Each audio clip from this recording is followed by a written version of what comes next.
buenos días a todos. Bienvenidos a esta sesión del Seminario de Salud Pública y sus determinantes, que en este ciclo 2017A trata sobre las políticas públicas y que está dedicado o está hecho en honor del doctor Ignacio Villaseñor Urrea, en paz descanse, profesor muy querido, muy estimado de aquí de este Departamento de Salud Pública. Gracias por acompañarnos, maestras, maestros, que se dieron tiempo, a los estudiantes que están el día de hoy con nosotros, muchas gracias por acompañarnos. Y si me permiten, antes de hacer unas palabras sobre el tema del día de hoy, quiero presentar a los integrantes de la mesa del Presidium. El día de hoy nos acompaña como organizador de este evento, director del Instituto Regional de Investigación en Salud Pública, es el doctor Ezequiel Magallón. Muchas gracias, buenos días. Nos acompaña también el coordinador de este seminario, coordinador casi permanente ya, es el doctor Noé Alfaro. Muchas gracias, doctor Noé Alfaro. Y nuestro invitado especial del día de hoy, quien va a ser nuestro conferencista, es un profesor también de aquí, compañero muy estimado de aquí del departamento, es el doctor Felipe de Jesús Lozano Caster. Muchas gracias por acompañarnos, doctor. Bienvenido. Y bueno, da la casualidad de que tuvimos la oportunidad de invitar al doctor Lozano a esta sesión del seminario y coincide con algunos trabajos que él ha estado haciendo en términos de investigación y que actualmente están tomando una relevancia importante en nuestro estado de Jalisco en términos de investigación, como les digo, que está haciendo en la región de la Ciénega de aquí del estado, y que, bueno, entre otras de sus aportaciones, esta ha tomado una relevancia muy fuerte porque ha llamado la atención precisamente de las autoridades estatales y de las autoridades tanto de gobierno y del sector salud. Entonces, me parece que el tema que nos va a presentar, además de interesante, pues tiene alcances más allá de lo que nos va a comentar el día de hoy, y por eso, bueno, pues nos congratulamos de haber programado y de haber logrado que viniera el doctor Lozano. Muchas gracias por acompañarnos. Muy bien, la charla que nos va a dar el doctor el día de hoy se llama Alcances de las políticas públicas para la salud ambiental. El doctor Felipe Lozano, si me permiten, voy a leer una breve reseña de su trayectoria académica. Él es profesor investigador titular y director titular de aquí de la Universidad de Guadalajara y director de la Unidad Pediátrica Ambiental del Lago de Chapala en Jocotepec, Jalisco. Es miembro del Sistema Nacional de Investigadores nivel 1. Bueno, está en su vigencia 2013-2015, ¿sí? No sé si se renovó, doctor, este año. ¿Se hizo renovación? Todavía no está, ¿verdad? Renovado, ok. Su formación académica es médico egresado de la Facultad de Medicina de aquí de la universidad, hizo un posgrado en pediatría en el Hospital Regional Valentín Gómez Farías, una subespecialidad en medicina perinatal también la hizo en el Hospital 20 de Noviembre en México, su maestría en salud pública y administración de hospitales en la Escuela de Salud Pública de México y su doctorado en cooperación y desarrollo social en la Universidad de Oviedo en España.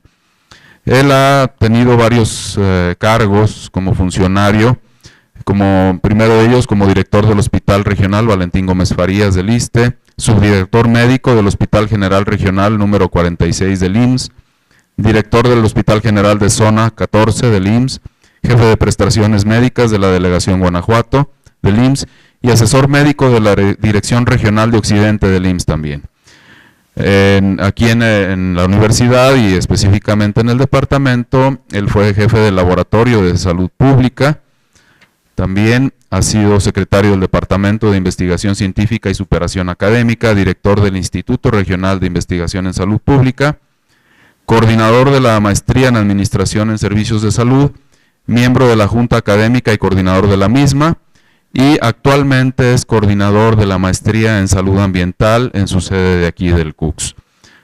Como pueden ver, pues tiene una amplia trayectoria tanto profesional como académica, y lo que le da las credenciales suficientes como para que la plática del día de hoy sea muy interesante, y esperemos escuchar algo que nos deje de verdad inquietudes principalmente. Su currículum continúa, ha hecho publicaciones, dirigido tesis, ha hecho multitud de eventos y ha participado también en otras actividades. No quiero prolongar la presentación, que además he sabido que tiene una trayectoria pues bastante destacada, y por eso, sin más preámbulo, quiero cederle la palabra al doctor Felipe Lozano. Muchas gracias, y el micrófono es todo suyo. Bienvenido.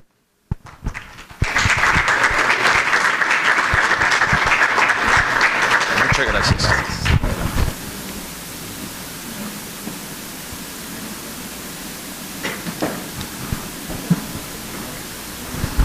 Bueno, agradezco a las autoridades del Departamento de Salud Pública del Instituto Regional de Investigación y al doctor Noé Alfaro, que me han invitado a esta reunión, a esta ponencia. Y cada vez que yo veo gente joven, pues me da más gusto, porque para eso trabajamos, para ustedes. ¿Sí? La razón de ser de toda la universidad y de nuestro Departamento de Salud Pública son los alumnos. Y entonces trataré de ubicar el contexto a la población joven, a ustedes, para tratar de entender esto que lo voy a plantear y que me pidieron que fuera abordado así, pero que es la parte de la vida cotidiana de un profesional de la salud pública en este departamento, en esta universidad. Todo lo que vamos a hablar aquí es nuestra manera de pensar y ser y actuar dentro de la salud pública y de la salud ambiental. Entonces, la charla va a tener una presentación sobre el tema que es políticas, y luego vamos a ir a hablar sobre derechos de la infancia. Sí, derechos de la infancia dentro de las políticas públicas al medio ambiente sano, en donde se desarrolle la infancia y se desarrolle el ser humano para vivir y tener una vida sustentable. Y luego vamos a hacer una evaluación de eso, ¿sí? Cómo se evalúa y cómo se evalúa operativamente, prácticamente, cómo podemos tener resultados congruentes de las políticas públicas.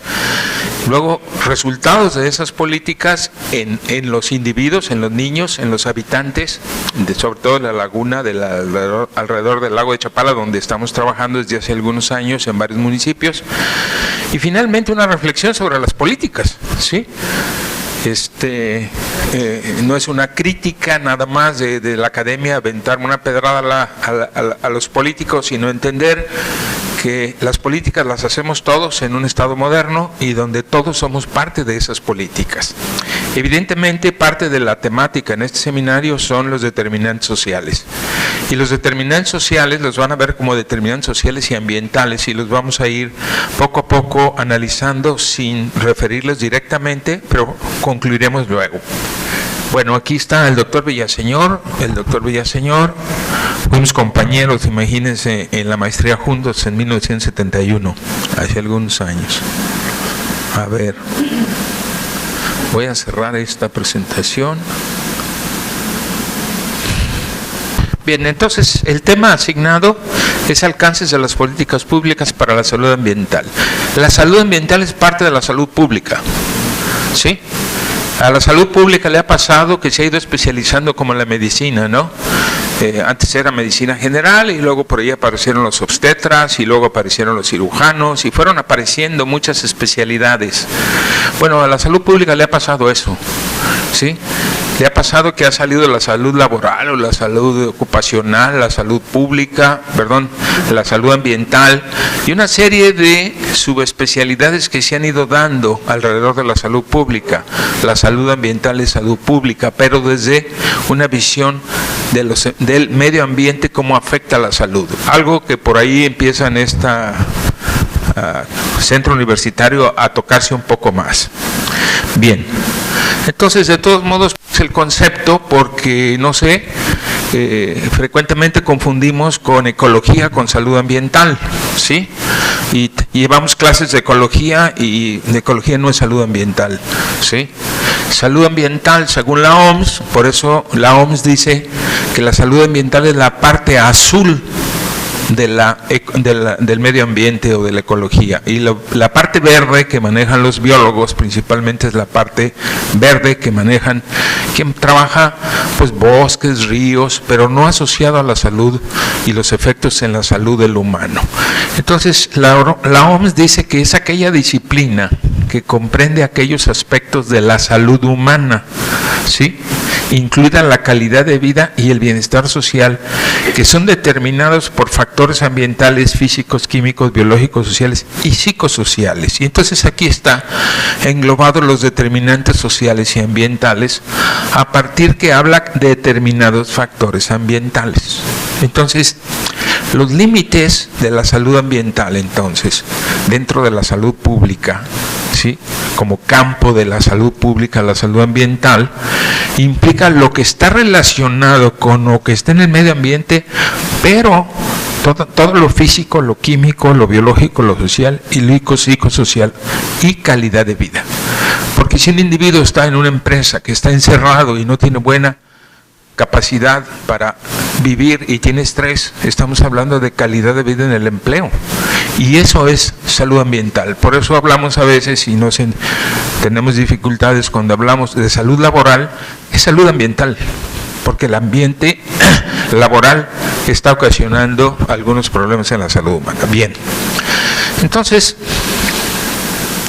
las políticas públicas, que es el tema de la salud ambiental, se encuentran en la Ley General de Salud.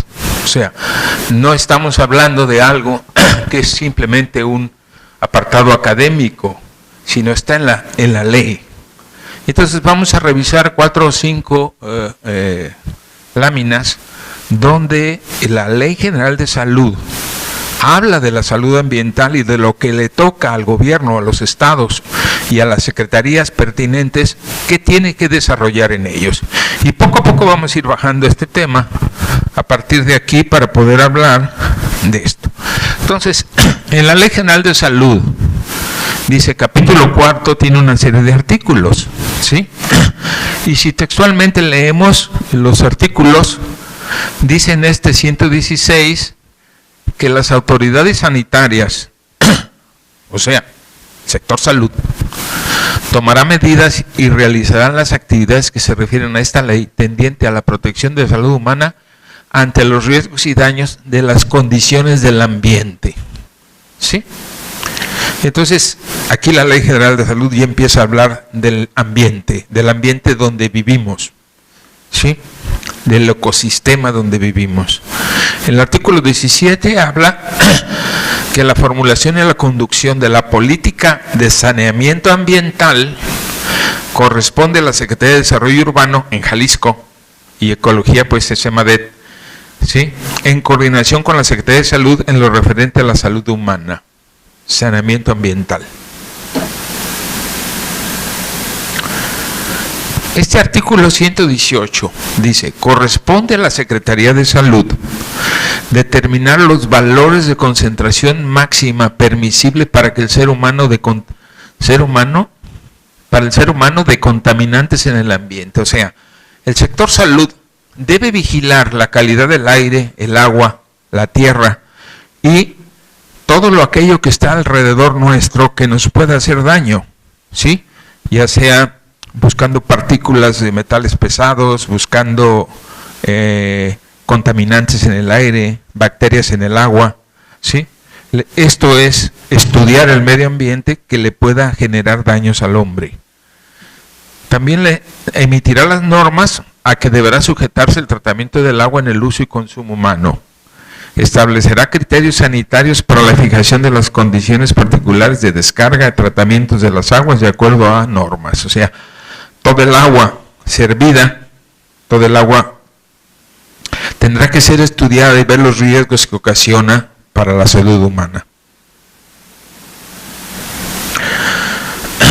También se refiere que va a promover y apoyar el saneamiento básico, asesorar en criterios de ingeniería sanitaria de obra pública y privación para cualquier uso, ejercer control sanitario de las vías generales de comunicación, esto es la vialidad principalmente, ¿sí? El ambiente construido, el ambiente que los humanos hemos desarrollado y hemos dicho que las banquetas tendrán tanta altura, tanto ancho, que las calles serán anchas, que tendrán tales capacidades para transitar, para poder transitar las bicicletas, los automóviles, nosotros. Esto es a lo que se refiere el ambiente construido, incluyendo servicios auxiliares, obras, construcciones, demás dependencias y accesorios de las mismas, en fin. Y en general ejercer actividades a las anteriores situaciones que causen o puedan causar daño a la salud de las personas. Entonces, en la ley, ¿sí?, encontramos con estos artículos que el estudio y la reglamentación y la vigilancia del medio ambiente que puede afectar al ser humano está implícito en una política pública que se ve a través de la Ley General de Salud a nivel federal. O sea, esto es una política pública y está reglamentada. Lo que no vemos es qué financiamiento tiene, porque una cosa es la ley, una cosa son las políticas, otra cosa es la ley, otra cosa son los programas y otro es el financiamiento para ello. ¿Sí? Entonces, al menos en la declaración, ¿sí?, de la Constitución tenemos un derecho a un medio ambiente sano a desarrollarnos. Y la ley aplica esto, pero de que ahí lo llevemos a programas y al financiamiento de los programas federales, estatales y municipales, ya es otra cuestión. México es un país que tiene excelentes leyes y programas ambientales, ¿sí?, excelentes políticas, ¿sí?, en donde está todo reglamentado y regulado para que vivamos en un país donde el medio ambiente no le afecte ni al niño que se está gestando en la mujer embarazada, ni a los niños, ni a los adultos, ¿sí? Todo está reglamentado. Tenemos las mejores leyes desde hace muchos años, ¿sí?, y las mejores políticas, pero que se lleven a un punto, ese es el problema, ¿sí? Vamos a ver en esta presentación los efectos del medio ambiente. Es un tema que no es frecuente. Y esto que está reglamentado en política, ¿cómo lo vamos a ver, ¿sí?, si hay efectos en la salud humana? Entonces, vamos a mirar estas cuestiones en el transcurso de la presentación, pero partimos de esto. Luego, planteé yo la Ley General de los Derechos de las Niñas y los Adolescentes. ¿Por qué? ¿Por qué de los niños y de los adolescentes? Porque los niños son los más vulnerables al medio ambiente, ¿sí? Las diarreas, la neumonía, nos han enseñado que es por un agente patógeno, pero es por un medio ambiente adverso al niño, en donde se pone en contacto con esos gérmenes.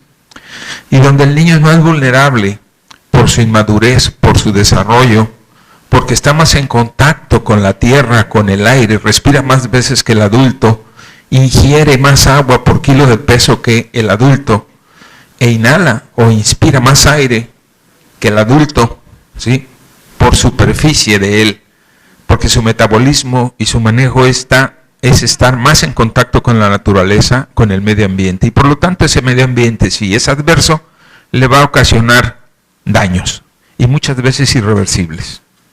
Entonces, vamos a manejarnos y enfocar a partir de estas políticas con una parte de la humanidad o de la sociedad, los niños, los más vulnerables al medio ambiente, y sus derechos. ¿A qué derechos tiene un niño de vivir en este mundo y en este medio ambiente? ¿Sí? Bueno, pues también está legislado.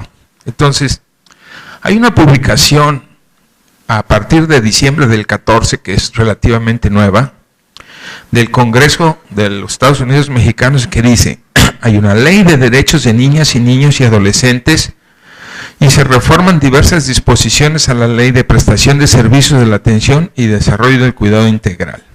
Bien, y entonces hay una serie de artículos en esta ley que nos ubican en el contexto del desarrollo infantil, de los determinantes sociales y ambientales donde viven los niños, y nos lleva a evaluar y a plantear la evaluación de estos. Entonces dice aquí, niños y niñas y adolescentes tienen derecho a vivir en un medio ambiente sano y sustentable. Sí. Todavía no sabemos y no hemos determinado cuáles son los requerimientos mínimos y necesarios para que un niño se desarrolle en un ambiente sano en este mundo, quizá en este país. ¿Qué necesita un niño y qué ambiente necesita un niño para desarrollarse sanamente? ¿En qué condiciones permitan su desarrollo, su bienestar, su crecimiento saludable, armonioso, física, mental, material, espiritual, ético, cultural y social? Eso dice la ley, ¿sí? Eso dicen los derechos de los niños, ¿sí? Y entonces ese derecho se enfoca a que deben de tener los niños estas condiciones, estos determinantes sociales, ¿sí?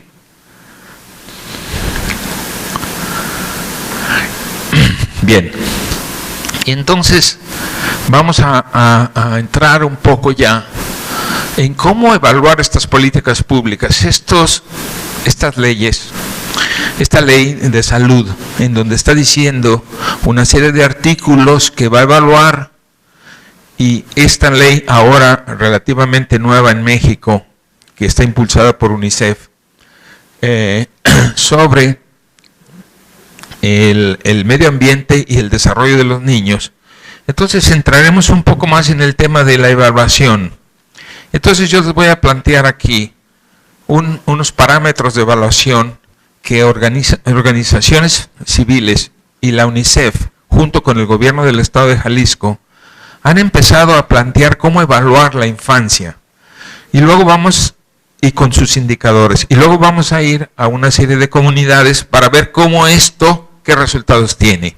Y entonces nosotros evaluamos en esas comunidades esto que en ley o en teoría se dice, y cómo en la realidad del estado de Jalisco estamos mirando, y la distancia entre la ley, entre los programas y la realidad cotidiana que vive nuestra infancia en este estado. Y entonces ahí vamos a mirar la brecha entre comillas, la política pública y la realidad cotidiana y sus efectos en la infancia, ¿sí? En una serie de comunidades.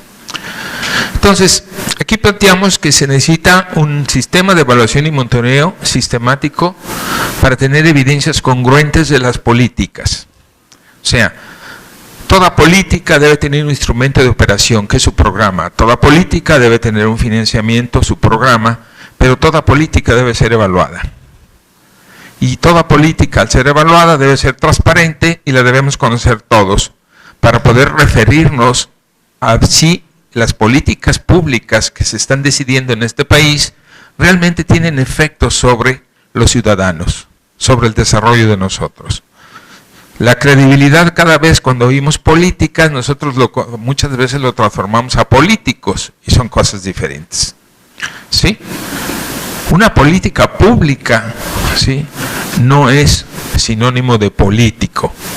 Una política pública es una necesidad sentida y expresada por la sociedad, retomada por una serie de actores sociales, entre ellos los políticos, ¿sí?, y legalizada a través de una serie de individuos como son los legisladores, y decididos para ser operadas por el gobierno estatal, municipal y federal, pero vigiladas por la sociedad, ahora por nosotros. ¿Sí? Bien, entonces el monitoreo y la evaluación, ¿sí?, de indicadores que destaquen esto, es importante que los conozcamos, y uno de los problemas que tiene el sector salud en este país es que es poco transparente. Invertimos el 4, el 5, el 6% del Producto Interno Bruto de este país en políticas para generar bienestar y salud en los humanos, en los mexicanos, y nunca tenemos acceso a la información de sus resultados, ¿sí? Parece ser que apagan el foco y a partir de ahora se vuelve todo oscuro, nebuloso, y hay una página de transparencia, pero no sabemos si más es mejor. Si invertir cada vez más en recursos en los hospitales nos va a retornar en más calidad de vida, en más años de vida, o en qué nos va a retornar, pero seguimos pidiendo dinero para los hospitales. Seguimos pidiendo dinero para que haya más medicinas y seguimos pidiendo dinero para el sector salud. Pero nunca evaluamos si ese dinero tuvo retorno hacia nuestro bienestar. Los diabéticos viven más, hay menos insuficiencia renal, hay menos retinopatía diabética, hay menos pie diabético, hay menos cáncer. No, parece que no, pero seguimos pidiendo dinero. Seguimos pidiendo recursos y más plazas ante algo que no podemos evaluar. Si hay un indicador que si yo te di 500 millones de pesos para mantener el hospital X, se retorna en satisfacción de la gente o se retorna en que los diabéticos van a tener mejor calidad de vida. No, no lo sabemos. Hay una gran pantano ahí, una oscuridad entre el retorno de las políticas en el bienestar de la gente, de nosotros. Por eso es importante que los hospitales, los sistemas de salud se transparenten y tengan indicadores al acceso de los ciudadanos. ¿De quiénes? De los que pagamos. Sale de nuestro bolsillo, no lo manda el Espíritu Santo, ni sale del bolsillo de los directores ni de los políticos. Sale de nosotros y de sus padres. Entonces, ese es nuestro trabajo, que pagamos impuestos y se mantienen directa o indirectamente, ya sea públicos o privados, las políticas para que nos den beneficio. Pero dejamos en manos de ese grupo que toma las decisiones de nuestro bienestar, sin participar en estas políticas. Y entonces cuando empezamos a querer evaluarlas, ¿sí?, tenemos una gran oscuridad, ¿sí? No nos reciben a ustedes como alumnos, a veces los mandamos a que vayan a pedir esto, pero para que aprendan que no se los van a dar, no para que se los den, porque no se los van a dar, ¿sí? Y no les da nada, llegan con la secretaria del director y no tiene tiempo para atenderlos. Los directores en los hospitales, y me estoy saliendo un poco del tema, son como dogmas de fe, nadie los ve. Parecen el Espíritu Santo, hay que tener dogma de fe para creer en ellos que existen, ¿sí?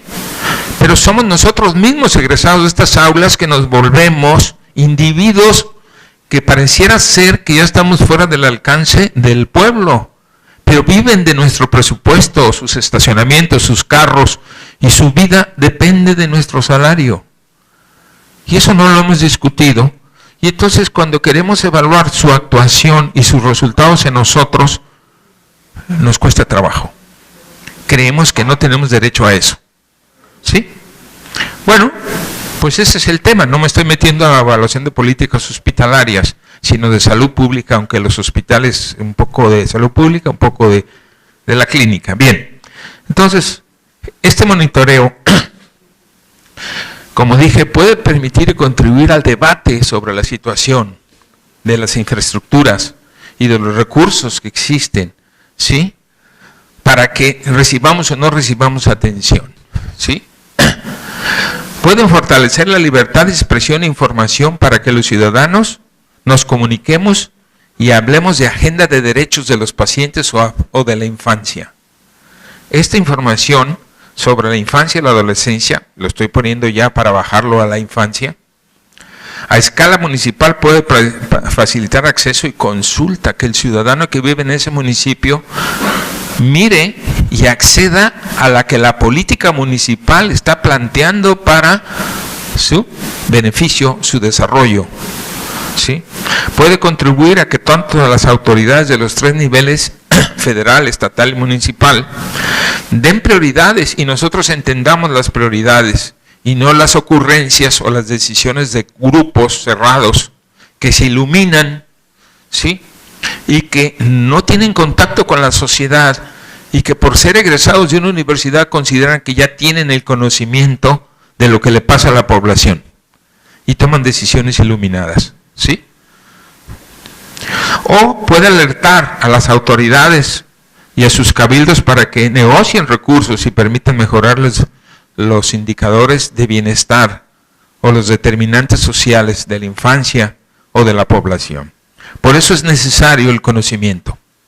Sin conocimiento no podemos gestionar, y a medida que el conocimiento esté oscuro o esté en manos de unos cuantos Unos cuantos decidirán por el bienestar del resto. Bien, entonces con este marco entramos a algo ya más práctico. Resultado de las políticas públicas obtenidos a través de los derechos ambientales en 7 municipios del lago de Chapala. ¿Por qué el lago de Chapala? El lago de Chapala es un ícono para todos los jaliscienses y para los mexicanos, ¿no? El lago más grande del mundo, con Chapala, mucho turismo, y tenemos una imagen de lo que es Chapala. Y Chapala desde hace muchos años ha sido la diversión o el trasfondo de vacaciones de la sociedad jalisciense. Y lo miramos así, ¿sí? Y hasta ahí queda. Pero cuando empezamos a hablar de los que viven en Chapala, y desde hace muchos años antes de que se fundara inclusive Guadalajara, en el lago que no se llamaba Chapala, ¿sí? Y que ahí viven, pareciera ser que viven bien, pareciera ser que vivir en ese lago que todos apreciamos, y que cada vez que no llueve o no se llena, nos preocupa a los jaliscienses. Y la gente que vive ahí, ¿qué tanto nos preocupa? Y la infancia que vive ahí, ¿cómo vive? ¿Qué características tiene? ¿Qué desarrollo social tiene? ¿Qué desarrollo económico tiene? ¿Qué determinantes sociales y ambientales mejoran o no mejoran su calidad de vida? ¿Sí? Entonces, vamos a evaluar las políticas públicas en salud ambiental en esta zona, en la zona donde hay un ecosistema que aparentemente nos da beneficios a la ciudad de Guadalajara, nos surte de agua, nos modera el clima, ¿sí? La metodología, esta metodología está sustentada en 3 organizaciones. Una es oficial del gobierno, el INEGI. 2 es la UNICEF de las Naciones Unidas por la infancia, y esta ONG que se llama Odisea Global. Entre los 3 han construido una serie de parámetros para monitorear municipio por municipio de este país, estado por estado, las condiciones y los determinantes sociales y ambientales en los que vive la infancia. ¿Sí? Entonces, existen, y vamos a presentar algunos de ellos, y luego los vamos a comparar, estos municipios del lago, en cuestión de cómo están en el estado y cómo están en el país. Y luego vamos a ver cómo afecta y cómo está afectando la salud de estos niños, ¿sí? Bien, entonces, ellos han planteado, estas 3 organizaciones, un semáforo municipal de los derechos de la infancia que tiene una serie de indicadores de carencias en base a información oficial, INEGI, organizada en 4 grupos de derechos. Derecho a la supervivencia, que engloba una serie de indicadores, ¿sí? Derecho al desarrollo, sobre todo educación. Derecho a la protección, salud. Y derecho a la participación. Evidentemente, participemos y conozcamos qué está pasando.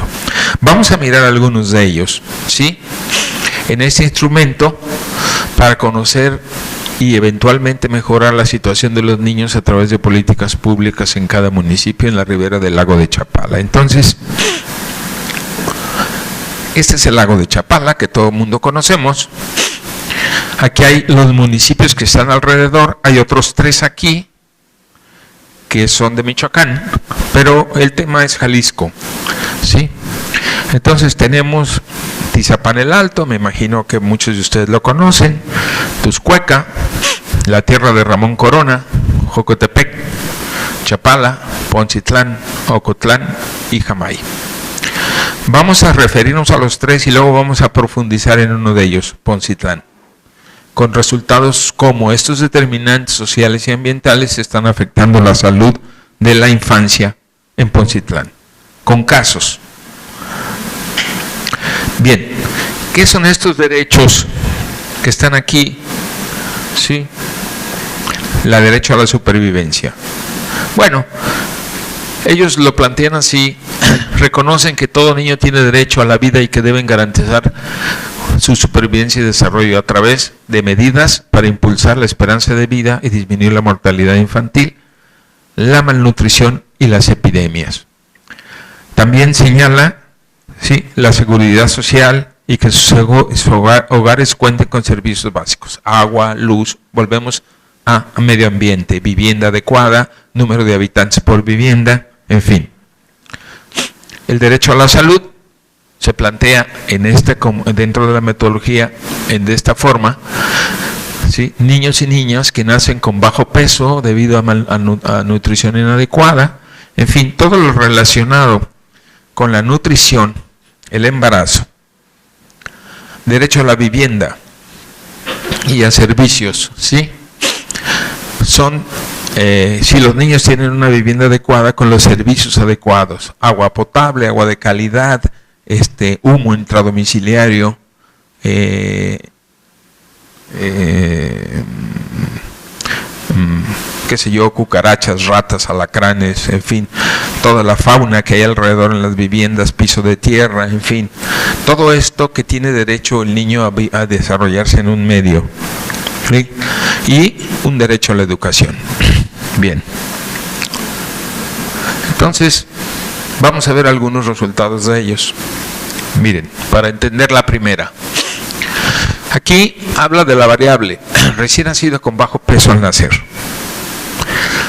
Nacional, este es el ranking estatal, pero este es el ranking nacional y Jalisco. Y estos son los municipios que están en el lago de Chapala, para entender. Entonces, el recién nacido de bajo peso al nacer, de acuerdo a INEGI, todos son datos de INEGI, es el 5.32% a nivel nacional. Jalisco tiene el 5.29, 3 centésimas por abajo. Y los municipios que están alrededor del lago están en amarillo como semáforo por abajo del ranking nacional, algunos de ellos, ¿sí? Pero tenemos un municipio que tiene 5.68 y dentro de los 125 municipios que tiene el estado se encuentra en el 101. Lo que buscaríamos sería, ¿y qué pasa con la política pública en el municipio de Ocotlán para que los niños nazcan con un peso adecuado? ¿Qué está haciendo el sector salud? ¿Qué está haciendo la política pública municipal para que tengamos en un municipio que es industrial y que el nivel económico y educativo de la gente está elevado, sin embargo los niños están bajando de peso? ¿Qué otros determinantes sociales existen que podamos nosotros empezar a mirar esto? ¿Sí? Bien, luego vemos esto relacionado con esto, nada más. Uno más indicador dice, mujeres de 15 a 17 años con hijos, ¿sí? O sea, mujeres adolescentes embarazadas que tienen hijos, ¿sí? Y entonces vemos que el promedio nacional es 6.13 y el promedio de Jalisco es 5.2. Y luego miren ustedes cómo está el lago de Chapala, la ribera del lago. Las mujeres que viven alrededor del lago tienen estos indicadores, 7.44 hasta 7.18, y están prácticamente por arriba del 100, de los 100 municipios. O sea, que en la ribera hay un determinante social que las mujeres en adolescencia se embarazan en este porcentaje, ¿sí? Y que Poncitlán es el más alto y que está 20%, 25% arriba, ¿sí?, de lo que es el promedio nacional. Luego vamos a entrar y vamos a profundizar en localidades de Poncitlán y vamos a mirar cómo esto se modifica, porque no es lo mismo Poncitlán, cabecera municipal, que localidades. Y entonces la política pública vamos a empezarla a mirar cómo no es pareja, ¿sí? Cómo esto está sucediendo en la ciudad de Guadalajara y quizá menos, pero en esta zona no parece ser, ¿sí?, que los programas de planificación familiar, la educación, esté funcionando adecuadamente. O pudiera ser que estas mujeres que se embarazan en esta edad dejan la escuela y se vuelven mano de obra barata, ¿sí?, que dejan la escuela y la educación y entonces ya no tienen la capacidad de empleo ni de educación y se quedan sin la escolaridad adecuada en un mundo cada vez más complejo, donde se necesita más conocimiento y cada vez más tecnológico, y estas mujeres por un embarazo, ¿sí?, en adolescente ya no tienen opción a mejorar sus condiciones de vida y sus hijos también. Por lo tanto, es un determinante social, ¿sí?, y lo estamos planteando como un indicador que nos está hablando del desarrollo de esta sociedad alrededor del lago. Por el otro lado, mujeres de 15 a 17 años, pues es el mismo, perdón, está copiado. Bien. Pobreza extrema. Esta no es pobreza, sino pobreza extrema, gente que no tiene el nivel de subsistencia económica para el alimento, ¿sí? Porque si vamos a meter pobreza general, estaremos hablando de que es alrededor del 40-43%. Pero la pobreza extrema en el país es del 10%, en Jalisco es del 4.1%, pero aquí lo duplicamos y lo quintuplicamos. Solamente hay un municipio, que es Ocotlán, ¿sí?, donde nacen los niños con más bajo peso de la laguna, en donde estamos encontrando que las políticas públicas sobre la lucha contra la pobreza no tienen impacto. Este municipio parece que estamos en África. Es el México de los 50, ¿sí?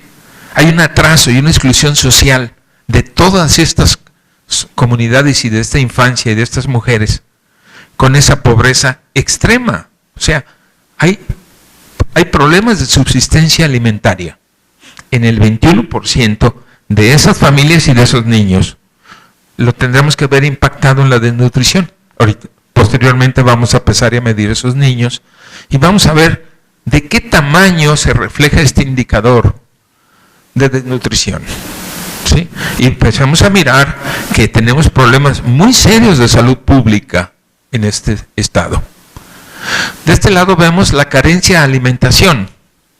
Entonces, el país tiene el 24%, Jalisco el 22%, tenemos 2 municipios, Chapala y Jamay, pero el resto de los municipios, vean ustedes, que sobre todo Poncitlán tiene el 36% de carencia de acceso a la alimentación, a la canasta básica, ¿sí? Aquí está el indicador estatal, tenemos el 121, tenemos 125 municipios. Prácticamente esto está como si estuviéramos en la zona Huichol, en aquella zona, ¿sí?, en el norte de Jalisco, y lo tenemos en el lago. En esa zona que creemos que hay mucho turista extranjero, entramos a Chapala del lado derecho y es un mundo diferente al Chapala del lado izquierdo, que es este. ¿Y por qué hay diferencias de exclusión social entre las poblaciones del lado derecho, yendo de aquí para allá de Chapala, y las poblaciones del lado izquierdo, que son estas, ¿sí?, las que están hacia Ocotlán, Poncitlán y enfrente Tizapán y Tuxcueca? Bueno, pues aquí vemos esto, ¿no? Nivel 121. Pero aquí tenemos uno en el 84 y otro en el 102, Jocotepec. Sin disponibilidad de agua, ¿sí? Y fíjense aquí, este municipio industrial que pasa el río ahí, Sula, y tiene mucha agua, pues la vivienda, el 7% no tiene agua, disponibilidad de agua intradomiciliaria. En Jalisco es 4 o 6 y prácticamente se acerca a duplicarlo, ¿sí? Drenaje, bueno, pues tenemos Jocotepec, Poncitlán, Tizapán y Tuxcueca por arriba del estado. Tenemos muchas poblaciones todavía en la ribera de Chapala que no tienen disponibilidad. El piso de tierra 5, 6, 6.3 y 6.6, cuando tenemos en Jalisco el 3, se duplica.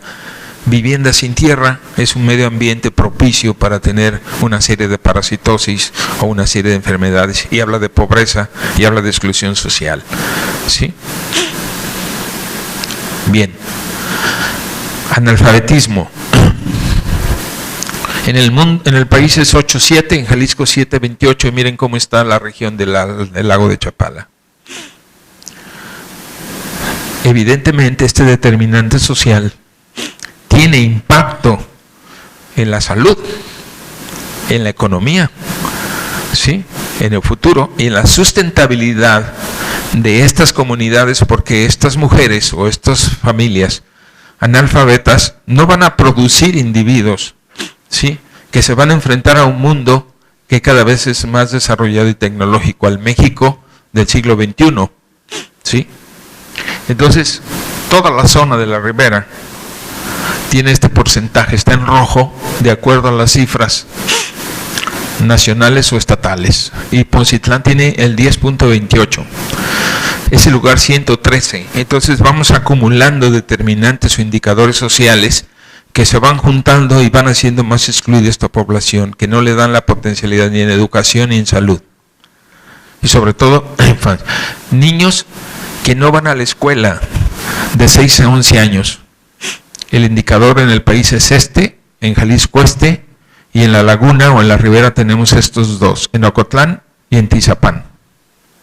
En esa edad que no van a la escuela. Es un número importante. ¿Dónde están esos niños? ¿Por qué esos niños no van a la escuela? ¿Quiénes son esas familias que no los llevan a la escuela? En esa edad que deben de estar en la escuela. ¿Estarán trabajando?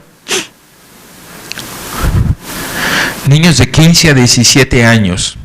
En el país el 32, en Jalisco el 48, o sea, Jalisco está por arriba. Y entonces aquí estamos hablando de un problema de educación secundaria, ¿sí? Y vean cómo está la Laguna. ¿Qué futuro tenemos cuando sumamos esto más esto? ¿Sí? Un futuro de que esto va a ser un ciclo que va a continuar de bajo desarrollo de estas poblaciones. Sin educación básica completa de 15 a 17 años, esos son niños o adolescentes. Y vean otra vez en rojo, 49, 48, y miren cómo está la Ribera. O sea, vivir en el lago es un riesgo, excepto en Ajijic, donde hay muchos extranjeros. Pero en el resto es un riesgo.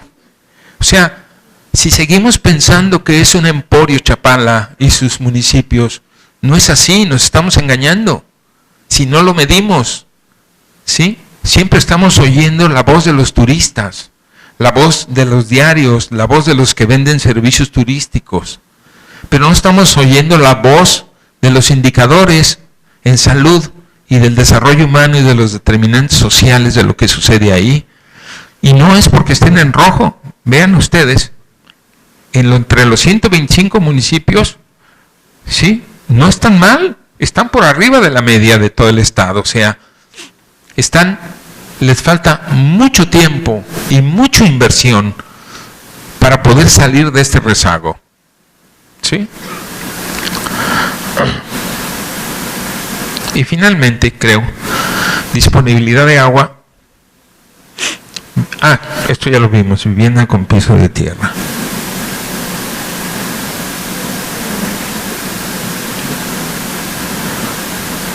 Bien, entonces con este panorama de esto del lago, ¿sí? Ahora ya no vamos a profundizar en indicadores que nos dio INEGI, que nos dio UNICEF, ni que nos da esta organización, sino vamos ahora, nosotros como académicos, con alumnos de esta universidad, al campo a medir las cosas, ya directamente a una comunidad seleccionada. Entonces seleccionamos una comunidad, ¿sí?, que se llama Aguacaliente, en Poncitlán. Aquí sí está la comunidad, ¿sí? Bueno, ¿y cómo está en relación de lo que hemos estado hablando? ¿Y qué otras cosas y afectaciones tiene esta población? Y evidentemente estas políticas públicas en esta población, que es el tema. Vamos a ver algunas cosas de esa comunidad. La escolaridad, las madres antes de los 19 años tienen hijos, el 41%. Aquí ya cambió. ¿Se recuerdan? La anterior, ¿cuál era el municipio? 41.8 de las mujeres adolescentes antes de los 19 años tienen un hijo o varios hijos. La escolaridad de la madre menor a primaria es el 81%. No terminan la escuela primaria el 81%. ¿Sí? Esta es una encuesta realizada en 75, los padres de 75 niños preescolar que van a la escuela, ahí se estudiaron a las familias el año pasado. Pero tienen acceso a servicios de salud del 92 y a programas alimentarios el 91, y esto lo vamos a ver más adelante. Estas son las despensas del DIF y que da el gobierno federal en sus políticas públicas. Y ahora vamos a ver el efecto de esas políticas públicas si el 91% de la gente recibe esto, ¿sí? Entonces tendríamos que tener niños perfectamente nutridos o mejorados. Bueno, saqué otra vez y puse esta, pensando que Poncitlán tiene el 8 punto con hijos de 15 a 17. Aquí hay 2 años más, pero aquí es el 41 en esta comunidad. ¿Sí? Imagínense la política pública de salud y los programas de planificación familiar y todo lo que dice la ley en esta comunidad para que podamos lograr esto. O sea, es un inverso positivo, como que hay que negativizar la ley y las políticas para que se dé por natural, por una situación natural, esto. Es una contrapolítica. Las parasitosis en los niños. Es negativo el 41 y el 59 tienen parásitos de los niños que van a la escuela. Este es donde viven. Y esos son los parásitos que tienen los niños en el kinder. ¿Dónde están los derechos de la infancia a un medio ambiente sano? ¿Dónde están los servicios de salud atendiendo esta parasitosis? ¿Dónde está la investigación? Conociendo que este porcentaje en este siglo XXI tienen 59% parásitos de los menores de 4 años.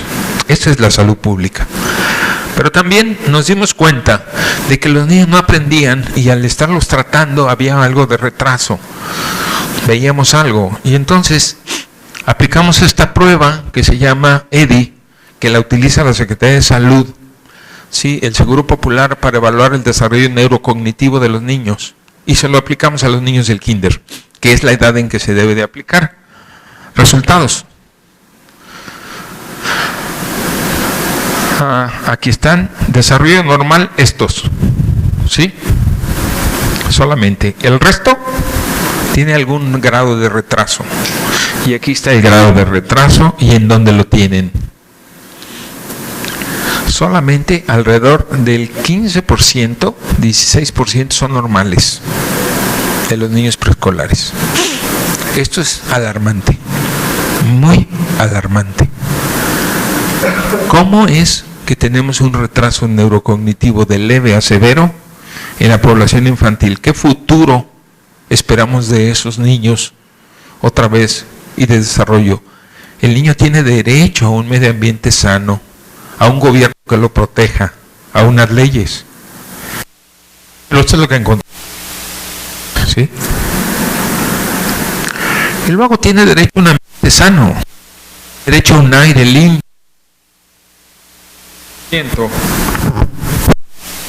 De esta familia cocina con leña, no usa gas, por la pobreza en la que vive. Entonces medimos las partículas dentro de las casas y fuera de las casas porque queman la basura, es una comunidad muy cerrada, y lo que está en rojo está por arriba de la norma. Esto es lo tolerable y eso es lo que está bien en el fogón, en la casa y afuera de las casas.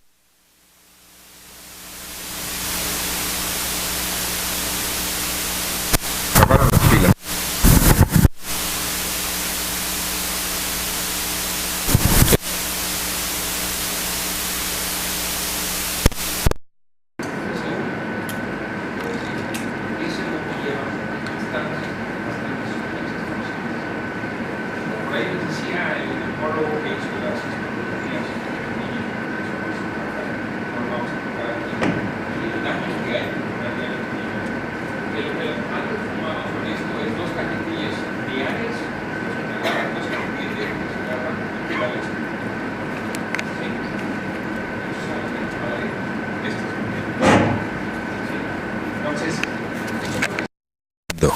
¿Tienen derecho a un medio ambiente sano? Sí. ¿Hay la política pública? Sí, lo vimos en la Ley General de Salud.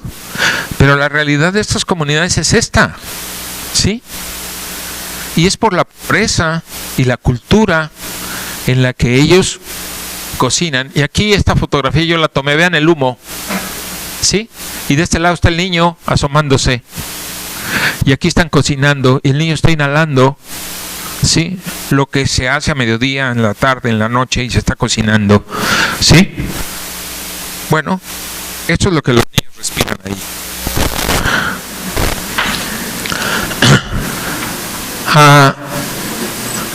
Las habitaciones por vivienda son 2.5, pero son cuartos de 4x3, ¿sí?, aislados. Las personas por vivienda son 8.3, pero hay viviendas hasta con 17 personas en un solo cuarto, con todo y perro y gato. Y el ingreso en promedio es de 456 pesos por semana que declaran para esta cantidad de gente. Divídanlo entre 8 o entre 6, ¿sí? Y divídanlo entre 7 días. Y hay niños que van a la escuela sin comer. Y ustedes dicen, ¿hay niños que van a la escuela sin comer? Sí, en la ribera del lago de Chapala se da. Llegan a la escuela pidiendo el taco con fideos, que se les den a las 10 de la mañana. O se duermen, sobre todo en el kinder, en clase, porque no han comido. O calientan una masa con agua y se las dan para que se vayan a la escuela. Bueno, aquí está la vulnerabilidad por carencia alimentaria. Por ejemplo, ahí está Poncitlán. Estos que no tienen ese ingreso ocupan el lugar 121 de 125 municipios. Eso es en el lago. ¿Sí? O sea, no hay el derecho a la alimentación en la infancia. Y aquí está el efecto. Desnutrición aguda y desnutrición crónica en función de peso y de talla. Talla adecuada el 36%. De ahí para acá tienen diferente grado de desnutrición. El 36% de los niños de esta localidad que van al kinder están normales. Los demás tienen cierto grado de desnutrición. Y de desnutrición aguda, solamente el 39% no la tienen. El 60% no la tienen. El resto tiene aguda. ¿Sí? Y aquí tienen ustedes crecimiento adecuado es alrededor del 30% y hay un 7% que son casi de hospital y están en el kinder. Y entonces esta es la suma de los determinantes sociales y ambientales que hemos ido mirando. La vivienda, el ingreso, ¿sí?, las carencias, el número de mujeres que se embarazan jóvenes y que tienen muchos hijos. Entonces estamos viendo que la alimentación y la pobreza nos está dando este tipo de niños y ciudadanos en esta zona. Luego les hicimos estudios de orina buscando pesticidas. ¿Sí? Y entonces aquí hay una muestra, 14 años, 12 años, 2, 46, 8, 58, 9 y 2. La mayoría son niños. Y aquí está lo que traen en la orina. ¿Sí? Traen herbicidas y fungicidas y los están orinando en tiempo de cosecha. ¿Por qué? Porque se dedican al chayote, usan muchos pesticidas, los guardan como quieren y donde pueden, ¿sí? Y la otra es que los niños trabajan tirando los pesticidas y los herbicidas ahí, en estas comunidades, porque son mano de obra los niños, por la pobreza que hay, y entonces los niños dejan la escuela y entran. Pero no es laboral, cuidado, porque si nos empezamos a estudiar la parte laboral, aquí no estudiamos más que a las empresas y a las organizaciones empresariales en esta universidad. Es una autocrítica. Pero no estudiamos el trabajo de estas mujeres, porque es trabajo de estos niños. No entramos con los determinantes sociales, sino aquel que tiene un salario. Pero entonces encontramos que esto principalmente es por eso. Luego buscamos metales pesados en orina. ¿Están orinando metales pesados? ¿Sí? Bueno, aquí hay una muestra. Aquí el nombre está tapado, pero son los mismos que les hicimos la muestra de orina. Tenemos la orina de 500 habitantes de ahí y les estamos haciendo determinación de metales pesados en sangre y en orina a los 500. Bueno, aquí están orinando plomo. Y el plomo es nefrotóxico y el plomo es neurotóxico. Y si están orinando plomo, ¿de dónde viene el plomo? ¿En qué condiciones sociales se vive para que alguien esté orinando plomo? ¿Sí? Pero está orinando molibdeno y mercurio y otros metales, pero principalmente plomo. Plomo. ¿Cómo es que un niño está orinando plomo? ¿Qué condiciones se necesitan ambientales y sociales para que se orine plomo? ¿Sí? Estas condiciones. ¿De dónde viene el plomo? Ahorita no es parte de la temática. Entonces, el plomo daña el riñón. Es nefrotóxico. Y entonces les hicimos determinaciones en orina de albuminuria para ver en qué condiciones están esos riñones, ¿sí? Y esos determinantes sociales, cómo afectan el riñón. Entonces, en esa comunidad hay 950 habitantes, distribuidos en estos grupos de edad, con esta distribución porcentual, ¿sí? Les pedimos que participaran con 2, 3 o 4 muestras de orina. 2 es suficiente para hablar de albuminuria persistente y daño renal, ¿sí? Bien, hubo gente que no quiso participar, que fue negativa o que nada más presentó una prueba. Los que presentaron las 2 pruebas y fueron positivos fueron 270.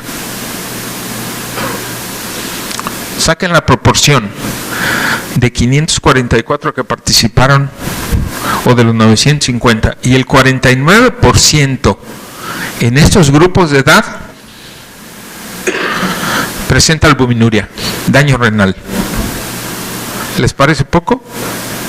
¿Ustedes creen que en la ciudad de Guadalajara tiene el mismo daño renal? ¿No? Aquí está 3 gráficas, la población en general, la participación de 2, 3 o 4 muestras, aquí están los que participaron, y los que tienen daño renal en la población de menos de 1 a 65 y más años. ¿Dónde está el daño?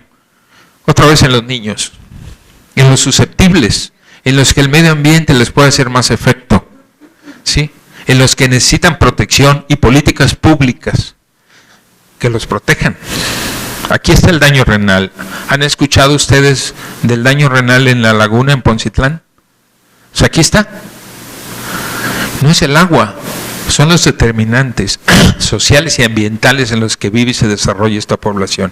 Y los más susceptibles son estos. Nosotros pensamos que este daño se origina en útero quizá, y que se empieza a presentar acá, por los tóxicos y los metales y el medio ambiente en la que vive la madre, y que se abren ventanas y pasan la placenta y se está afectando los riñones y el cerebro de estos niños también, quizá por metilmercurio y plomo.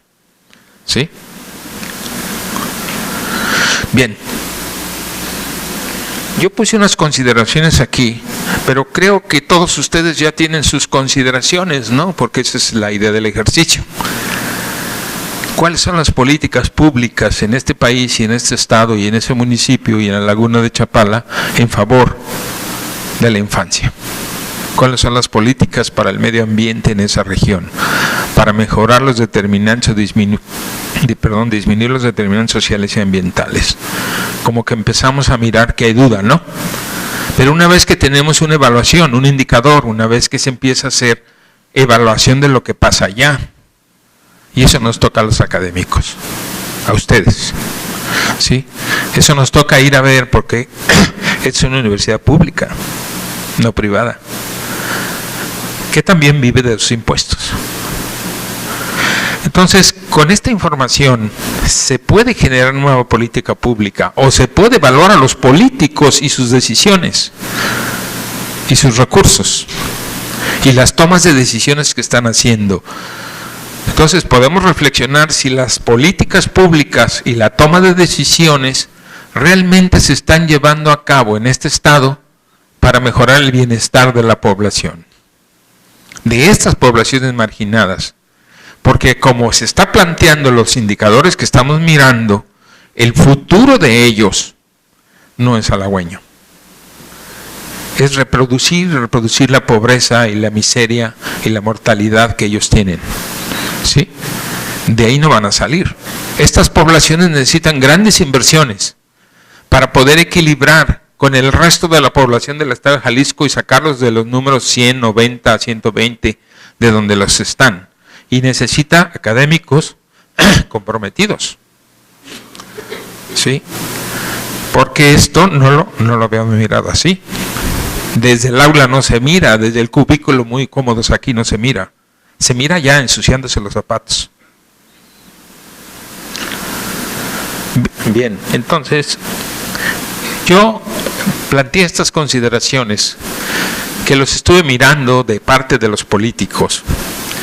Y dice aquí, y es parte de nuestro modelo, necesitamos esfuerzos entre gobierno, sociedad civil y académicos.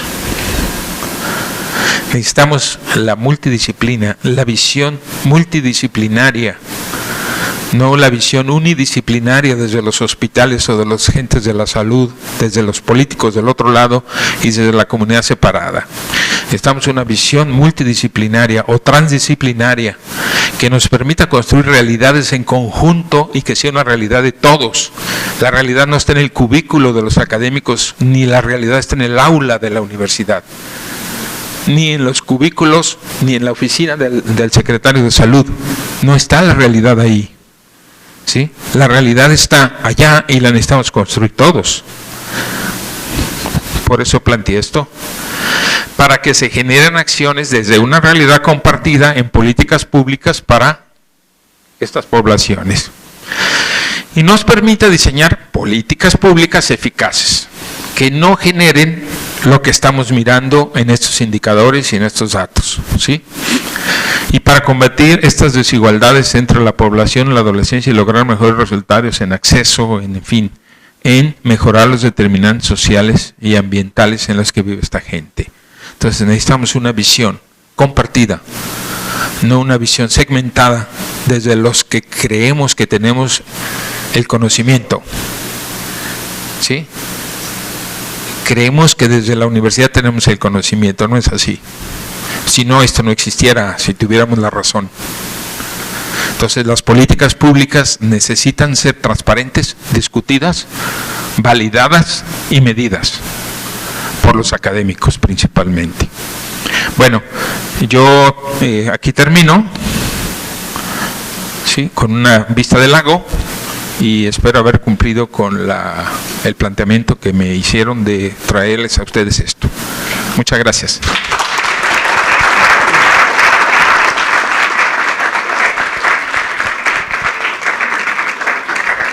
Agradecemos al doctor Felipe Lozano Casta en su brillante exposición. Aprovechando que está presente aquí, que hay alumnos y docentes, quisiéramos dar la oportunidad de hacer unas 3 o 4 preguntas que consideren y que puedan ser de utilidad para esta discusión. Antes de que se animen, bueno, aquí lo importante es que él está presentando indicadores. Hay un libro que dice lo que no indican los indicadores. Un indicador tenemos que verle su distribución, de la dispersión de ese promedio para ver cuestiones que no se pueden a veces mostrar en datos promediados. Y aquí creo que es un ejemplo claro de ello. Una pregunta, ¿no hay más? Ok, dos. ¿Alumnos? ¿Alguno que se anime? Bien, tenemos 2 preguntas.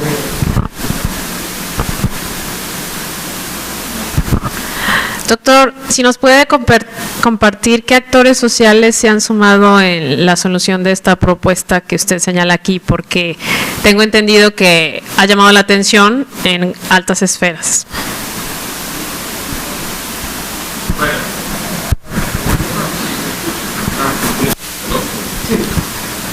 Es que la mía no es pregunta, doctor. Bueno, de mi parte, Sofía Reynoso, Comité Promotor por una Maternidad Segura. Una felicitación, doctor Felipe Lozano, y una felicitación a la Universidad de Guadalajara, porque yo creo que esto justamente es lo que necesitamos como sociedad civil y como país, la investigación, el tener los datos duros de una realidad que tenemos en nuestro estado. No lo estamos viendo en Chihuahua, no lo estamos viendo en Tabasco, no, está aquí en Jalisco. Cuando hablamos de Jalisco con un crecimiento, con un impacto fuerte a nivel nacional, nos encontramos con esta realidad. Y pues aprovechando que está el doctor Igor aquí con nosotros, hacer la invitación que el día 30 de mayo el Comité Promotor junto con el Congreso del Estado haremos un foro, doctor, sobre salud materna, y estamos invitando al doctor Alfaro, al doctor Lozano, y lo invitamos para que como universidad pues colaboren con nosotros en este foro. Muchas gracias. Bien, hay una pregunta y un comentario, una invitación. Esa pregunta da oportunidad a muchas reflexiones. Primero, cuando se van teniendo conocimiento de estas cuestiones, para llegar al punto, el conocimiento generalmente lo guardamos y lo queremos manejar para una publicación y para estar en el Sistema Nacional de Investigadores. Aquí lo planteamos de otra manera. Vamos a gestionar conocimiento para el desarrollo social. Y en esta sociedad nos dividimos y nos ubicamos en 3 niveles: tomadores de decisiones, investigadores o académicos y población. Entonces lo que hicimos fue un proyecto para empezar a transferir conocimiento a todos a la vez. Hicimos una serie de presentaciones y lo empezamos a transferir a la comunidad, a los profesores de las escuelas, a las autoridades municipales, a los periódicos, a la universidad, al rector general, al rector del CUCS, a todos los que quisieron, y lo empezamos a transferir a periodistas. Solamente hubo una gente que se apropió de ellos. La idea de transferir conocimiento es que como todo lo tiene, no es de nadie. Evidentemente el conocimiento es de una universidad que vive de financiamiento público, pero hubo alguien que sí se apropió de ellos y los puso en el periódico como de ellos, que él lo había hecho, ¿sí? Y entonces, bueno, ya sabemos quién fue, pero el resto no. Y entonces empezamos a socializar conocimiento, no apropiárnoslo, y empezó a transferirse entre grupos sociales ese conocimiento en una sola presentación como esta, ¿sí? Y cuando esto se empezó a comunicar, entonces empezó a discutirse y empezó a llevarse a unas gentes comprometidos, como son los periodistas, no todos, con divulgar la ciencia, divulgar el conocimiento. Y entonces empezamos a generar una cascada hacia el interior también de la universidad por los medios, gente comprometida. Después de eso vinieron otros investigadores y entonces hay 4 posgrados juntos en esta maestría, ¿sí? Está el posgrado de salud ambiental que encabezó, está la maestría en salud pública, está el doctorado en salud pública y está la maestría en desarrollo neurocognitivo, todas del CUCS, ¿sí? Todas del Departamento de Salud Pública, las 4 juntas. Hay 9 alumnos de posgrado metidos aquí. Esa es la transversalidad y esa es la multidisciplina, no hay conflictos. Cuando esto se transversalizó y cada quien aporta desde sus laboratorios y sus recursos, nos permitió un proyecto como esto. Y entonces cuando las autoridades de la universidad empezaron a ver que varios posgrados podían empezar a trabajar la transversalidad en conocimientos y en política pública, entonces conveníamos con el ayuntamiento, conveníamos con el gobierno del estado y empezamos a desarrollar esto, ¿sí? Pero con conocimiento transversal y construyendo una sola realidad. Viene otro posgrado más por ahí que se quiere sumar, ¿sí? Con sus alumnos y sus coordinadores de los posgrados. Los 4 posgrados están en el padrón de CONACYT, ¿sí? Entonces, vemos que este tipo de proyectos nos pueden hacer que nos sumemos más. No es Felipe Lozano, son 4 posgrados los que están atrás. Entonces, con esto asciende, se va sabiendo más y entonces el rector general ha tomado este proyecto, ¿sí? En política pública. Este proyecto ya se le presentó al gobernador y está siendo apoyado por la propia universidad y por el gobierno del estado para poder seguir monitoreando esto. Los proyectos de esta universidad pueden llegar a esos niveles, sabiéndolo gestionar. Y entonces no hay que tocar la puerta. No tocamos la puerta, ¿sí? Llegó por el otro lado. No sé si sea la respuesta. Bien, esto creo que es un ejemplo de aspectos en salud pública, sobre todo epidemiología, pero para ver la epidemiología de la desigualdad. Y la epidemiología de la desigualdad es lo que tenemos que enseñar en esta universidad para favorecer a los que menos tienen. Y este tipo de proyectos son los que dan a conocer esa desigualdad utilizando los conocimientos que adquirimos en el aula. Si no hay alguna otra pregunta, entonces le pedimos al director del Instituto Regional de Investigación, el doctor Ezequiel Magallón, que entregue la constancia al doctor Felipe Lozano por su participación. Doctor, reciba su constancia a nombre de la Universidad de Guadalajara y del Departamento de Salud Pública.